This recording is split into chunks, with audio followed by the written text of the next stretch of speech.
Sure. Yeah. Kyle Cassano, born and raised here in Sacramento. I currently live in ESAC and I'm in the digital marketing space, self-employed. So I've been running that company for about 10, 12 years now. Got a wife, Carly, daughter, Arrow. She's 4. My wife and I we each came with our list, right? And Arrow wasn't on my list; it was on hers, but it was the only one on her list that I was like, yeah, I like that, and she didn't like any on my list. So my wife was pretty solid on Coco for a while, and I kept looking it up, and I'm like, this name comes up on every list of like top 10 stripper names. We're not going there. That's awesome. So I know you've expressed work-life balance and hobbies, and I think that's really important to try to have that. Especially if you work from home and don't have a separate office. I don't know if you do or don't, but that can be quite the hassle because it doesn't seem like you're working when you're working from home. Yeah, man.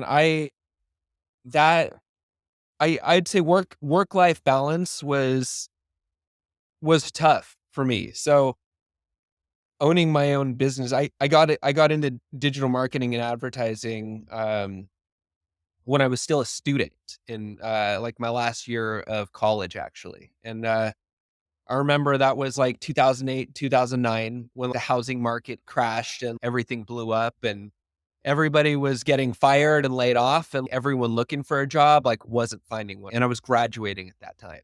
And we had sometimes you're in class and they bring in a motivational speaker or like somebody from the professional world to share like their experience with you, right?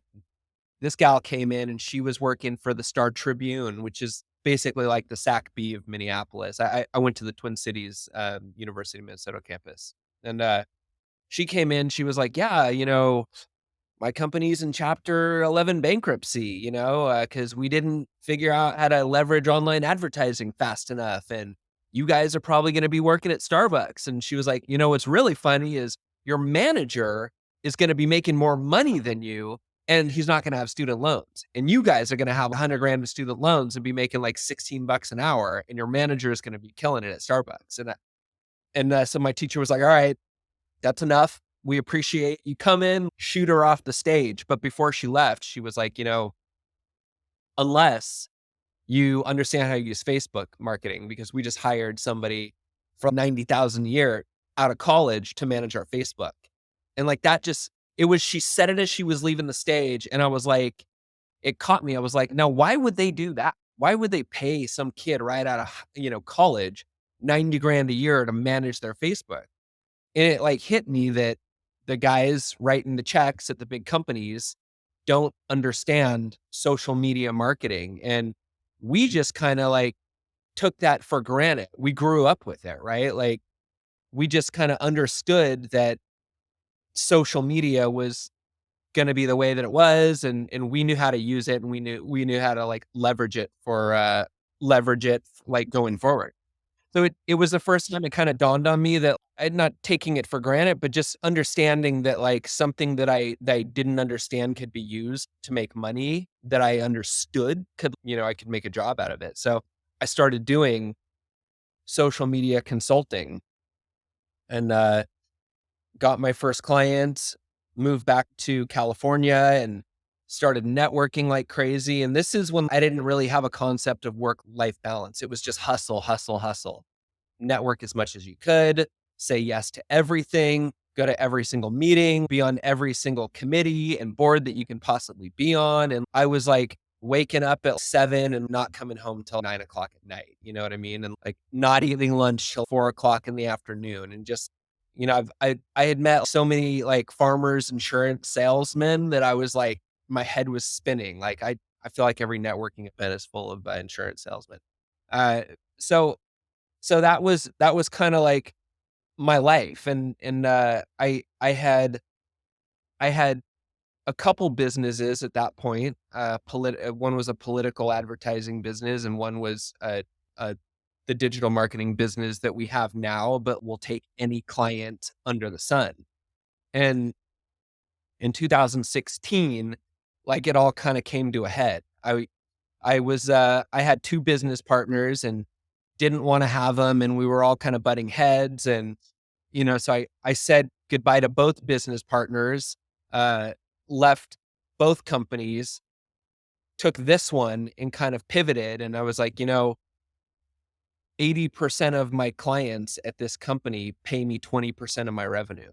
And the 20% that like floated the business, I didn't give any time to whatsoever. So those were the multi-location healthcare clients. So I fired and moved away from everybody that wasn't in the multi-location healthcare space. It freed up a ton of my time.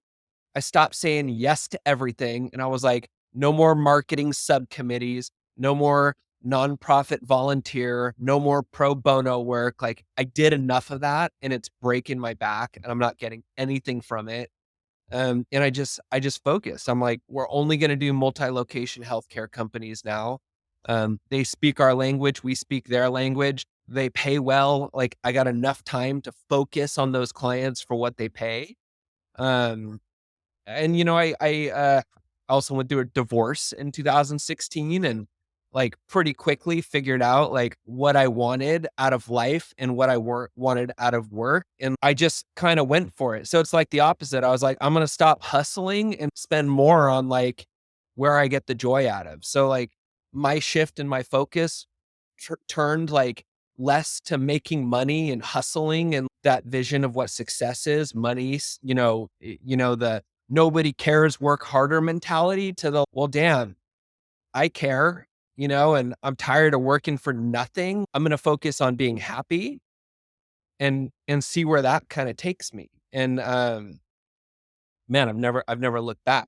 And it's just, so now I don't spend all of my time focused on me and happy. Like a lot of that time is spent on, other people. And I think that has a lot to do with it, to be completely honest. So yeah, my focus just kind of changed from like, how do I balance work and life a little bit more and like changing the focus from money success to like happiness success. And that involves a lot of focusing on other people to get like my happiness and less on money. And that's done a lot for me. I think it changed my life. I love that.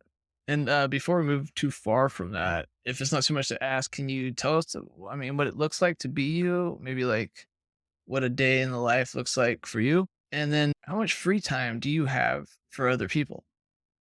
Yeah, so that is there's routine. It's not a rigid routine, but it's routine. Like my days look fairly similar like day to day. And that's helpful for me. So I wake up 7:30, 8 o'clock. I'm not like a 5 a.m. rise kind of guy, you know what I mean? Like 7:30, 8 o'clock.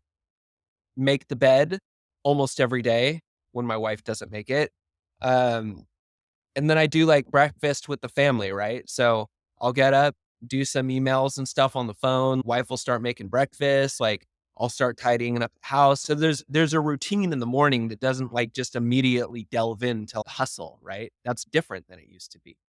Um, and then I make it into the office like 9:30, and I live relatively close, right? And, I spend, like, maybe the first hour like, my Mondays are very much I don't schedule anything client-wise on Mondays. Like, Mondays, get my work house in order, go through emails, clean up anything that didn't get cleaned up last week, organize the week for Monday, and then I start getting to work, right? Like, going through emails, getting back to clients.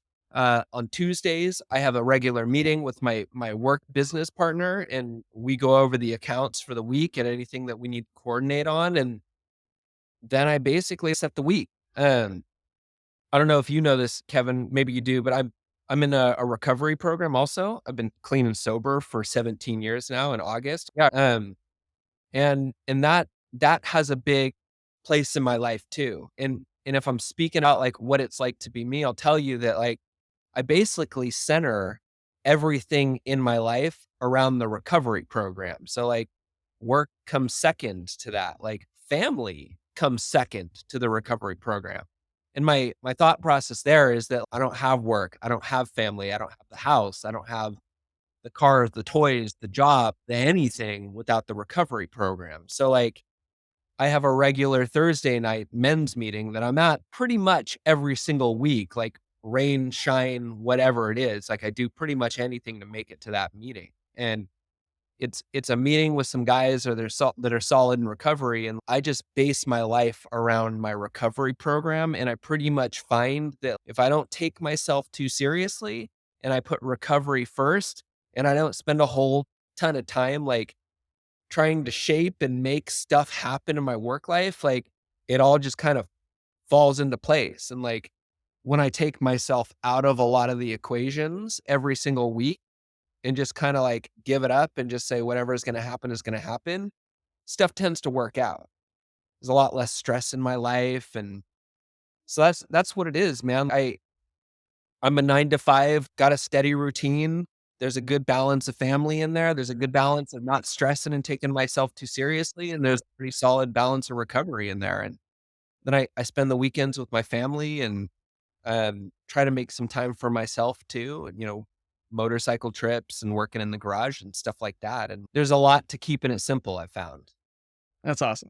And I know that after doing a little research on you before the show, that you have an open mind to redefining success and what success is. And I think that I'm actually a little bit tired of seeing these social media gurus claiming that the only way to get ahead is to outwork and out hustle other people until they blow out 10 years later.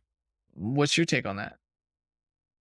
Yeah, man. So like first I guess I'll touch on like the gurus, right? And like that whole thing. Like what I have found is like when I focus my time and my energy on like success in terms of financial, like driving for the money, like I don't get happiness out of that, right? And a lot of these guru guys are like, hustle, work harder than anybody else, um, uh, outwork everybody, and that's how you succeed. Own 7, 8, 9, 10 businesses. I can't do that stuff, right? Like that isn't me. And what I find is when I am money financial focused, I'm not happy. And at a certain point, it doesn't matter how hard I hustle, how much money I make, how many deals I make, like how good the business is going, like it doesn't equate to happiness for me. So like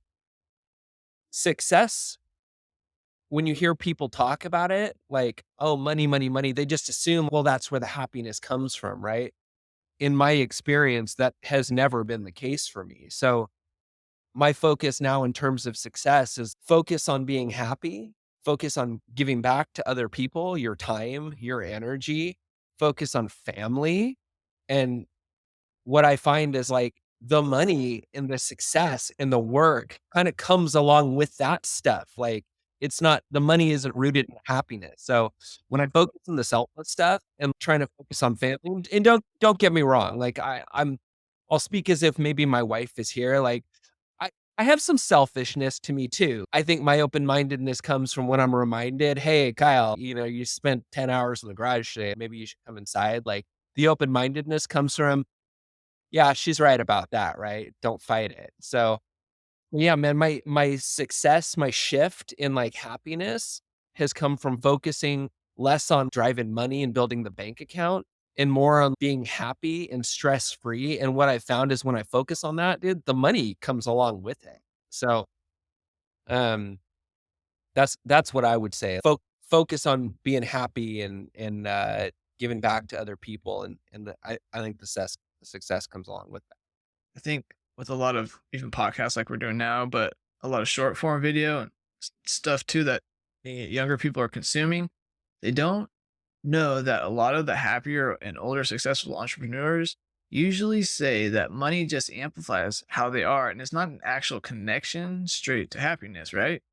So I think that's awesome. And I completely agree with you. But there's also probably more than 80% of the population that struggles with money and money management. They think that it leads to happiness. And I think that you have a solid grasp on how to do that. So it doesn't actually cause negative emotion for you.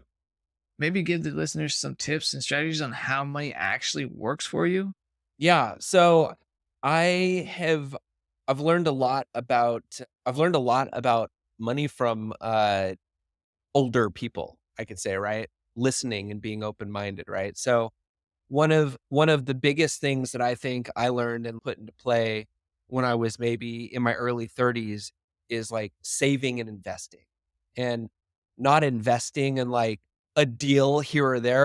Do I have a 401k? Do I have a Roth IRA? Am I putting money away at the end of every single year or every single month, regardless of how much I make? When I was making $1,500 a month, like I was still putting money away, right? Like I, to the tune of if someone told me and they did, they said, look, you can put $5,500 away of your income every single year. And then you can write that off at the end of the year if you put it into an IRA. I was like, okay, my goal is to put $5,500 into savings every year. So I would just divide that by 12 and be like, all right, I got to put X amount into my savings, into my IRA every single year. And that started off, my one regret is that I would have just started it earlier, right? Like my two younger sisters like started putting into their 401ks at 20 and 21. I didn't start that until 30 and 33. The money comes compounding and growing, right? It's time that makes the money. Like time is the only thing we never get back. So my advice would be like,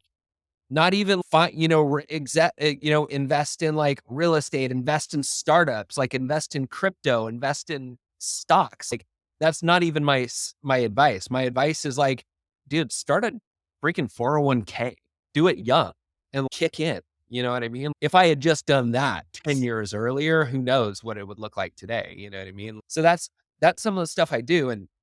And some of that comes from learning. I'm not going to sit here and tell you that I didn't invest in crypto. Like I put a stupid amount of money into crypto. And when I look at what I have now, like that pains me to this day. Like when I met my wife now, my wife that I'm married to now, I was like investing in crypto back in the day. She was like, she'd watch me make these deposits into my crypto account and be like, when are we going to get engaged? And I'm like, this is setting us up. Trust me, don't worry. This will get you the ring. It'll get us the house. It'll get us everything. And then one day I looked at my crypto balance and I was like, well, that's never going to happen now. Cause my, my crypto's worth zero. You know what I mean? So like now there's hardly any money into it. I'm like not even trying to take it out. I'm just like, I'm going to leave it in there. It's such an insignificant amount of money. I'm just going to leave it in there. And maybe one day we'll wake up and it'll be big again. Right. Yeah. You won't see me putting money into crypto anymore. And I tried, the green rush, like investing in weed stocks and stuff, man. I put a ton of money into weed stocks too. That shit blew up. You know what I mean? I don't have half the money I put into weed stocks anymore. You know what I mean? And what I can say, you've heard people say the grass isn't greener on the other side, or like the grass grows where you water it, right? Like I have learned that to be true. I am not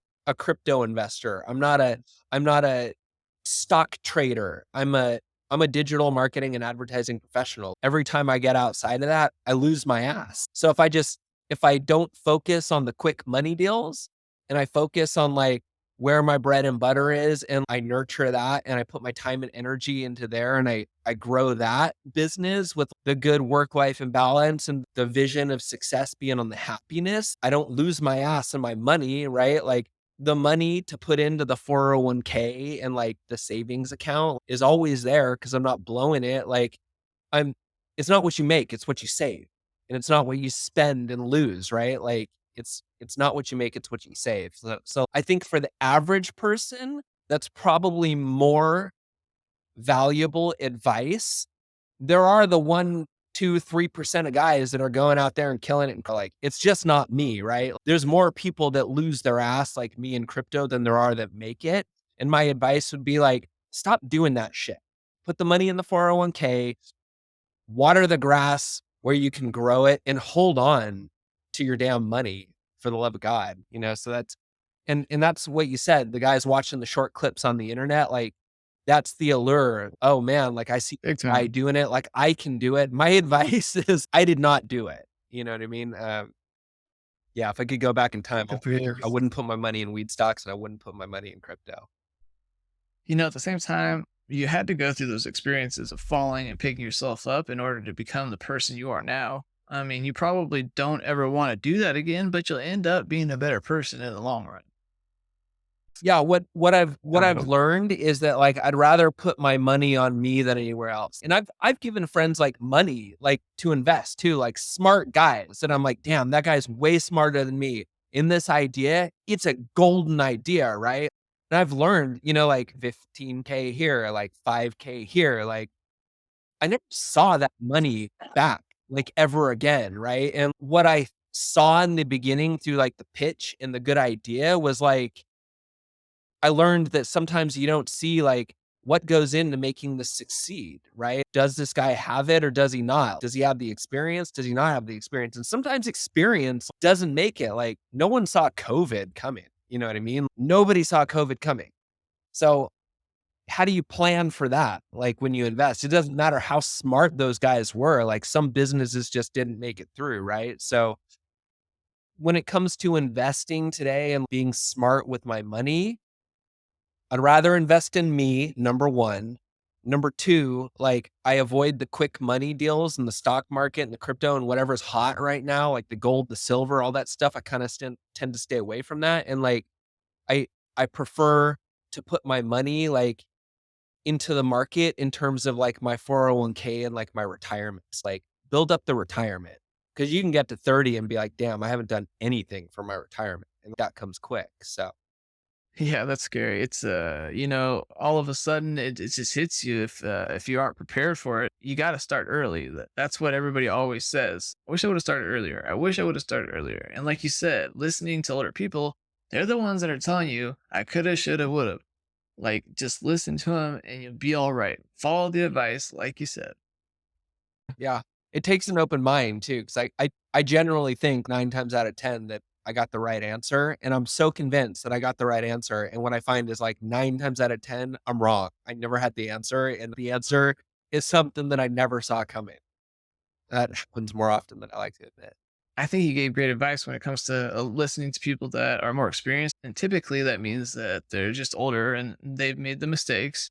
And with the internet not exactly being the main platform for older individuals that do have this experience to give out information. And I think Warren Buffett, too, when we were talking about retirement accounts, and he frequently suggests that people should only invest in the S&P 500 and in their retirement account. Never look at it, invest in your maximum.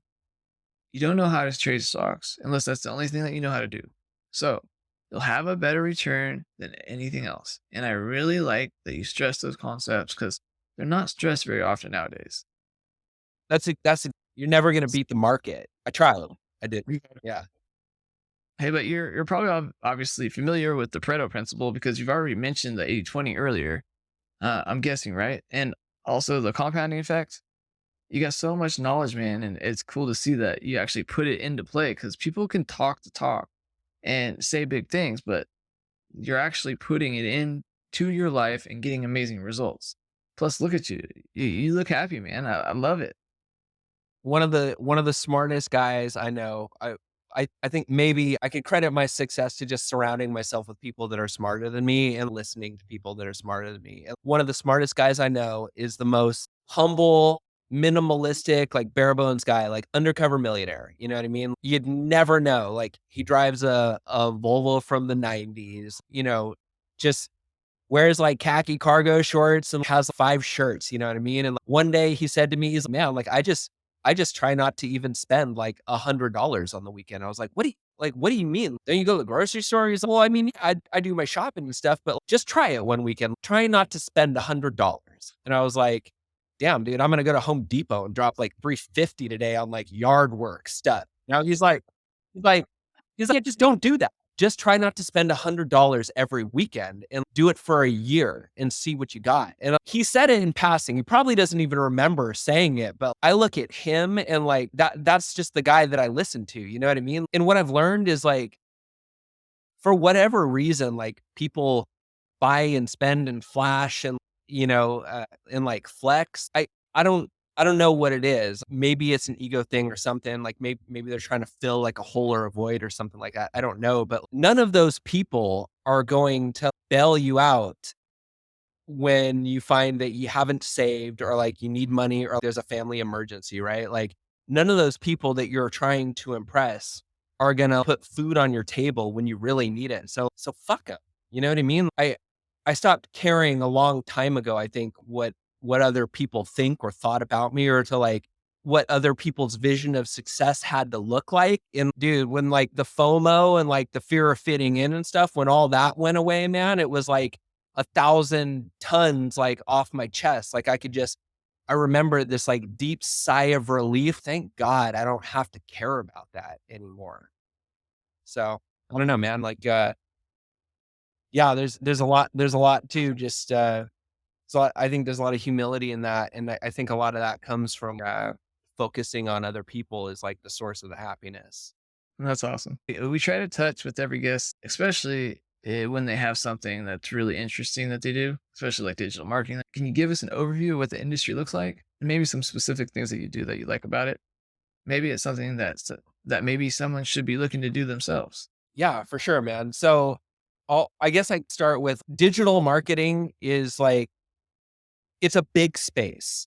And I'll talk about the guys that maybe, that we talked about gurus in the digital marketing space. And, there's guys that come in and they're like, "Oh, I do everything. I do web development, I do SEO, I do SEM, I do it all, Adobe, Creative Suite." And like when I see that, I'm like, there's no way you do, because like I've spent my entire career in just one space of that. And my business partner has spent his entire career, like 30 years, in one space. And there's enough to focus on one area to be an expert. There's no such thing as an expert in everything. So stop trying to do that, first of all, I would say. My focus is on like the earned media side of things. Like I started in social media. I told you, right? Like being a consultant, uh, managing social media profiles for businesses, and we were doing social media management before Facebook had business pages, right? I've just kind of come up with it since businesses were first starting to ask the question, how do I use this to leverage my business? Like, how do I use this to drive people into my business? When I started, there was no answer to that question. And I was like, well, I don't know, but let's figure it out, right? Because there will be an answer to it. Um, Social media has changed a lot. Like business, uh, you know, understands how to use it now. There's advertising, pay to play in the Facebook space and in the social media space in general. Like I spent a lot of time in search engine optimization too. Today, my bread and butter is like super defined. Like when I talk about defining a space in digital, we know who our client is, and I only focus on the digital advertising that like helps those clients, right? So search engine optimization is a big field too, but I focus on local search engine optimization. So not just local for specific businesses, but like multi-location healthcare organizations that have a retail component. So like dental chains, dermatology clinics, urgent care clinics, eye care clinics, like the mom and pops, the restaurant, multiple business chains, like those aren't even my clients, right? It's a very specific Right. niche that we focus on. And I do the earned media, and my business partner does the paid media side. He focuses on SEM, right? Search, lead generation, driving people that are looking for dentist near me to a dentist office who answers the phone, maybe a call center, and says, "Hey, you looking to book an appointment? Great. We can get you in right here and right now." That's the customer in the funnel that we're looking for. And we use search advertising to do it. And then I use local search engine optimization to ensure that like they're found organically as well in the local map path. So that's what we do. Like we focus on that part of digital. I know who my client is and I know what digital tools they use. And like I don't go too much further outside of that scope, right? I I don't know how to use the Adobe Creative Suite. It's not an area of my business that I need to know. So like I don't spend a whole time growing that, like watering that part of the grass. You know what I mean? So I Good point.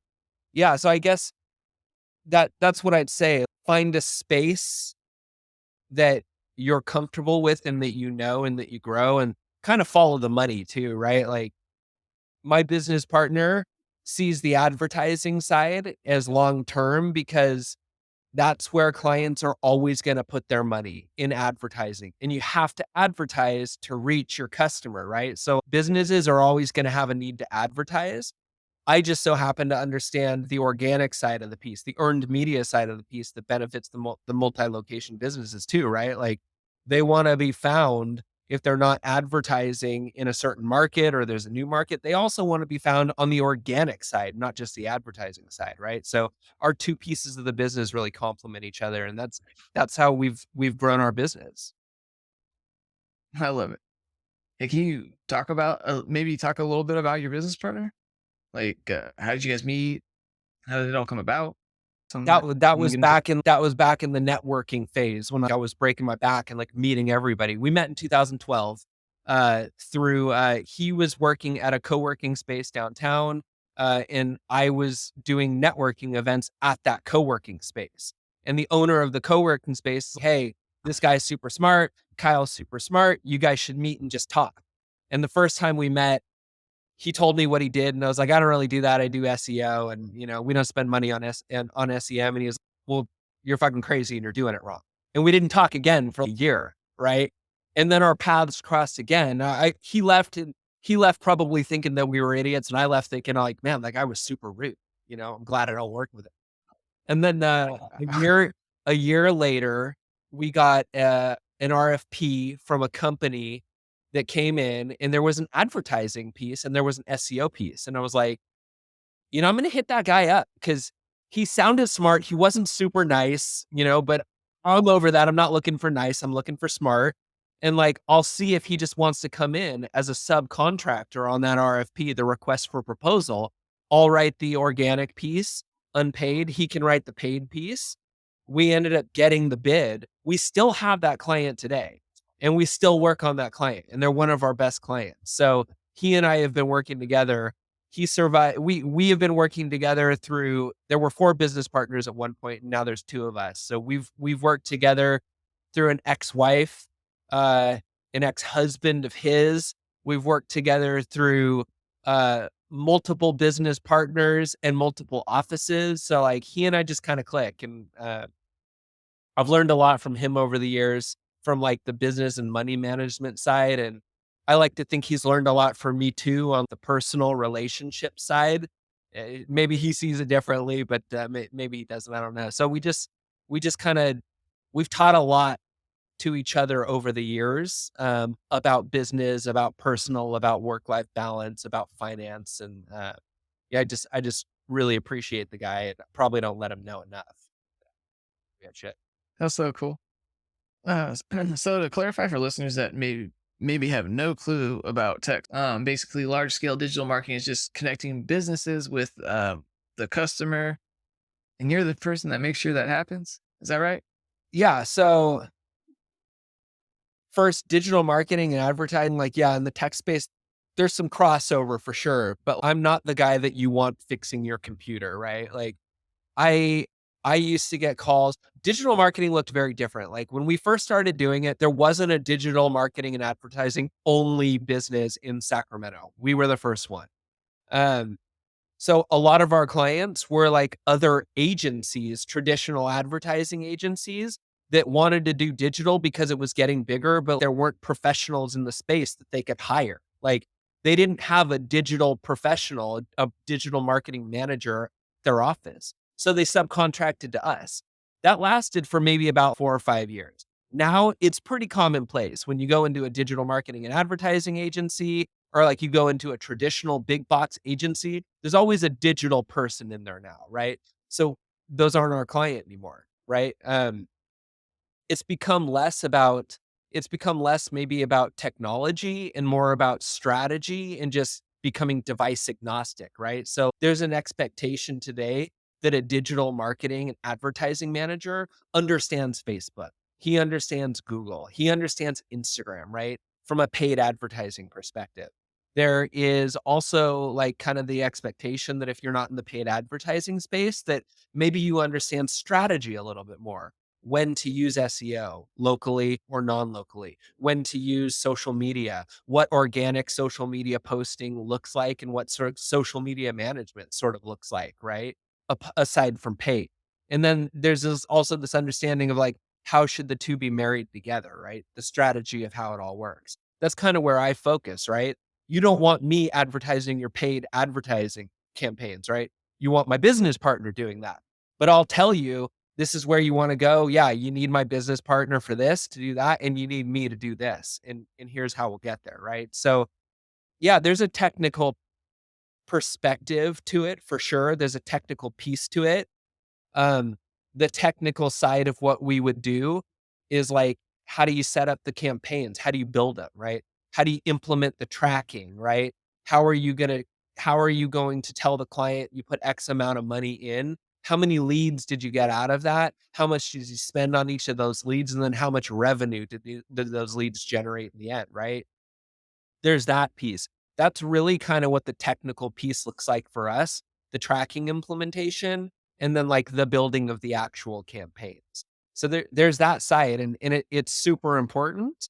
And you shouldn't, in my opinion, you shouldn't skimp on that. You need it, and that's really where your digital marketing company, agency, consultant, that's really where you get, you get a guy who who's worth his salt, who understands the technical piece of it as well as the strategic piece. A lot of guys are really good on the technical piece. Like, it takes us from a list of people. If you know the technical piece, it takes you from a stack of resumes this tall to a stack of resumes like that tall, right? A lot of people are afraid of the technical piece, right? So I'd say if you want to get into the space, understand the technical piece of it. Don't be afraid of math. Understand where ROI fits in, understand where tracking fits in, understand like you're going to have those conversations with any client that's going to pay you a good amount of money. They're going to be concerned about what they're getting out of that money. Okay, so we're getting close to the end, and it wouldn't be a podcast in 2023 if we didn't talk about AI. Can you talk about that within your own business, or maybe just broadly, like how you feel as an individual? Man, look, my general philosophy is like I tend to try not to future trip and get all caught up in what could happen, right? Because that starts to steal my happiness a little bit. So my perspective is, look, AI is going to happen with or without me, and I have little control over that. So I just kind of go along my day to day. My business partner is a little bit more focused on the fact that robots are going to take over our job someday, right? And he just said, we just had this conversation with a client about AI on Thursday, right? And to a certain extent, like, here's where I see it in my business, right? So I'll talk about on the SEO side, content writing is a big side of search engine optimization. Like, content writing consultants are probably out of the job. Like today, right now, Yeah, they're yeah, probably out of the job. yeah. That happened in like the past couple of months. Um, so that's where I see content kind of like paving the way for my side in the earned media and the SEO space, right? Google is using AI and automated bidding algorithms to understand customer intent in their advertising. Like, they're starting to implement AI in how we manage campaigns. Like, in 24 months, we're going towards what we call like a keyless world, right? Like, right now, what we do in advertising is like we build a campaign, we set up the keywords, we structure the campaigns, and we tell Google this is the traffic that we want. Like, in the next 24 months, and Google is kind of already saying this, they're going to be like, don't even worry about keywords. Just tell us that you want customers who are looking for a dentist, and we'll build everything for you. You don't have to build the campaigns. Like, you don't have to tell us what keywords you want. We know who's looking for a dentist, where they are in the process, how close they are to buying, because we've seen a billion of those searches over the past month. Like, we'll tell you, you want a dentist appointment in Sacramento, this is your guy. We'll give him to you and we'll tell you how much to pay. That's kind of where it's going. And for us, we're like, well, damn, what do we do then? Like, where's our fee come in, right? And I don't know, maybe the client isn't ready to just hand it all over to Google yet. And like, they still need somebody to yell at every single month. And they still need somebody to say, we gave you 100 grand. Like, where's our money? Like, why did Google take all of it? And why didn't, you know what I mean? Like, how can we do better? So maybe that's where our role focuses more. Like, how do we scale up for demand, and like strategically, how do we get there? Like, maybe that's where our role is now, but it's definitely AI is definitely coming in like hot, and it's definitely taking over some of the management stuff, and we already see it. Google already doesn't want you manually bidding on keywords. Like, they're already like, hey, automate everything, switch to automated bidding, and we'll tell you what you're gonna get. You know what I mean? So we're already kind of there, man. It's moving much, much faster. Like, it's not even a conversation of AI is coming. It's, hey, AI is already here, and just how quickly is it going to change in the next couple of months or a couple of years? And I'd say hold on to your hats for sure. Yeah, it's scary, especially with Elon Musk and Wozniak from Apple came out warning people, telling people to pump the brakes. I mean, I think that means a lot. Well, yeah, you can get into the conspiracy. I love a good conspiracy theory. But you could get it. Me too. You could get into whole conspiracies, right? Suppose an AI comes in and crashes the credit system, right? Suppose AI gets in and like artificially inflates markets, right? And there's a panic and people pull all their money out. Like we're talking about like financial system collapse and stuff, right? Like you've Man, already seen the pictures of the Pope and like Elon Musk and the puffy jackets and stuff with the gold chains. Like that stuff's completely fabricated. Like it doesn't exist. Like I saw pictures of 20 somethings at a house party, like on spring break. Like that picture didn't exist, right? Like we've seen artists like submitting artwork and winning prizes at like prestigious art shows that are coming out and being like, "Hey, I didn't actually create this. AI created it, and I'm not going to accept the award, but now let's talk about the bigger picture that like AI is taking over like this space of like creative thinkers, right? Like we haven't seen anything yet, and it's kind of crazy because it can get out of control, and if you just let it loose, like, it does have a mind of its own, so, yeah, it's gonna be a trip. tip of the iceberg. I mean, huge companies that just have writers, and that's what their whole company is about. Like content agencies, and basically that's the first shift we see is that people need to learn how to use AI, and that's actually their specialized position within jobs that are in danger. So you're like an AI editor, right? You know how to use it, you know how to prompt it, you know, like how to make it better than a competitor when you're doing whatever job you're doing, even things for strategizing ads and stuff like that. What Chat GPT's done is it's actually a giant conglomerate of information that knows everything. It knows how to spin things to the correct answer too, but it doesn't know what it doesn't know yet.